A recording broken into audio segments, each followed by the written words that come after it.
Morning, everyone. Tony's just told me that I'm actually live. Very difficult to tell when I'm on Zoom and I can't see Facebook. Anyway, good morning and welcome to Compliance Over Coffee for this overcast but dry Tuesday morning in the Northwest. And this morning, yes, it's about compliance, but it's about sourcing is easy money. And I've heard this talked about so often now, it's untrue.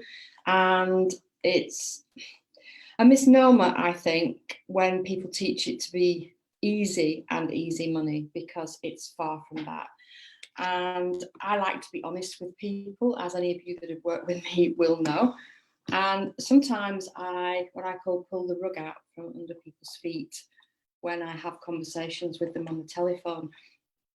And they come with the expectation of being able to leave their job and expecting to replace a salary within 12 months of sometimes 40, 50,000 pounds. And the likelihood of that happening is fairly slim. It's not impossible, but it is fairly slim.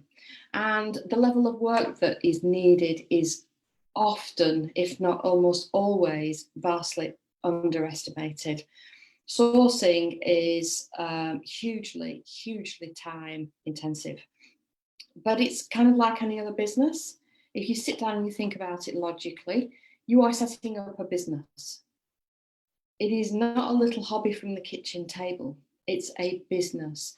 And when you're setting up any business, it takes a while for the wheels of that business to start churning and start providing that income at the end of the churn.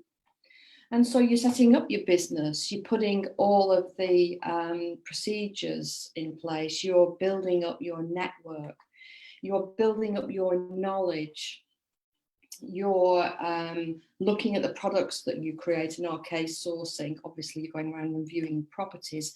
You're practicing how to package the properties up, how to assess them, how to talk to estate agents, how to bring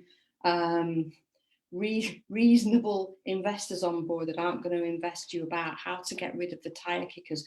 You're learning all sorts of things. And then at the end of the day, even when you have that investor that will work with you and won't mess you about, you have that property which fits the investor's criteria. They say yes. Nothing happens on the purchase process to scupper it, which it can and often does. And you get the deal over the line. That purchase process alone, and I know that it can be done faster, but on average, 12 to 16 weeks. And so the thoughts of you, even on our minimum at 3K for buy to let, churning 30,000, for you to have a salary in the first year, when that 30,000 income has to cover your running costs, it has to cover all sorts of different things before you actually have the wherewithal to be able to pull the salary. Think about how much more you're going to have than the 30,000 to be able to pay you the salary and still be able to run the business. It's not all about how much money is coming in. And I was on a course a couple of weeks ago. I did a little video about it, but there was an example of assessing whether what you're doing is actually providing you value for money, is covering your costs. And what a lot of people forget is your time. And sourcing is very, very time heavy. And so you need to start making a note of how much time you're spending on your due diligence, on finding investors, on going around viewing properties. And I use a system called Toggl, Toggl. And you can set it and tell it what task you're doing, and it adds up the time for it. It gives you a report weekly, monthly, whatever you want.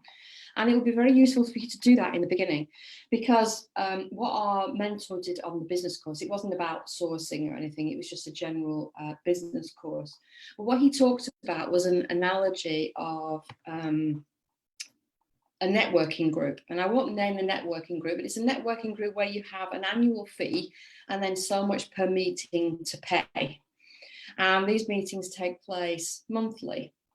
And the overall cost per year for the fees, including the monthlies, was around about £2,500. So it cost £2,500 for the membership and attending. And this particular person that was being spoken to, who was being reminded about considering their time as well as just what they felt they were getting out of it, despite the fact that maybe they enjoyed it.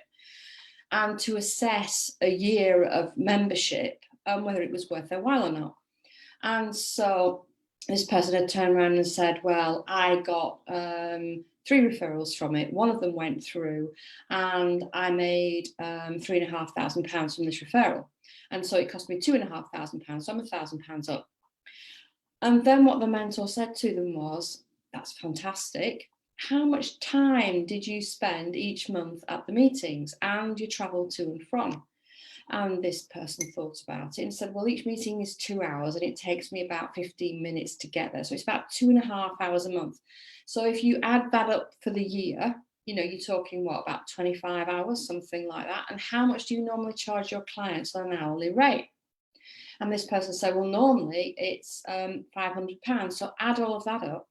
And if you add 25 times 500, it way exceeded the time input value to the returns on the work that was being done. Now, I'm not saying that sourcing isn't a great way of earning money if that's what you really want to do. It can be. But what you need to be aware of is that it is very, very time consuming.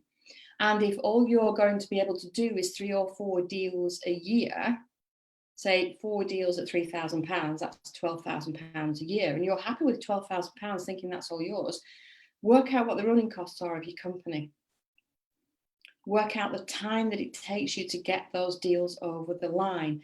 And if you're working for minimum wage, is it worth it at that level? Can you increase it? Are there ways of decreasing your time and increasing your revenue? So sourcing isn't easy.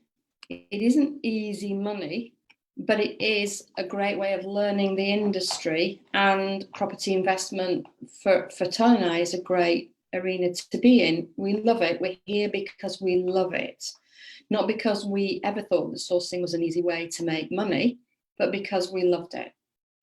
So I hope that's a little bit of help for you for assessing your sourcing business.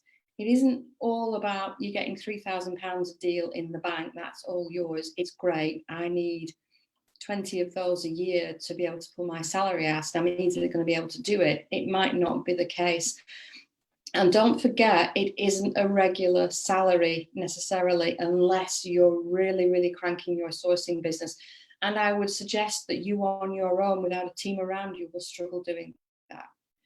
You just can't reach those figures, generally speaking, working on your own, unless you're doing maybe development sites where you're getting maybe a huge uplift on the development side, or 2-3% of the purchase price, and then the figures can be higher, but they have a higher propensity to fall over.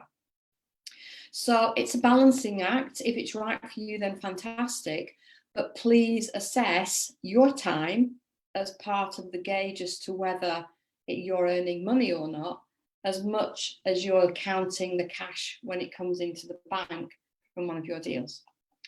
So that's it this morning for Compliance Over Coffee. I will be back again on Thursday at 8:30 as usual. In the meantime, have a great Tuesday and Wednesday. I hope it sunshines where you are, and I'll see you on Thursday morning. Bye for now.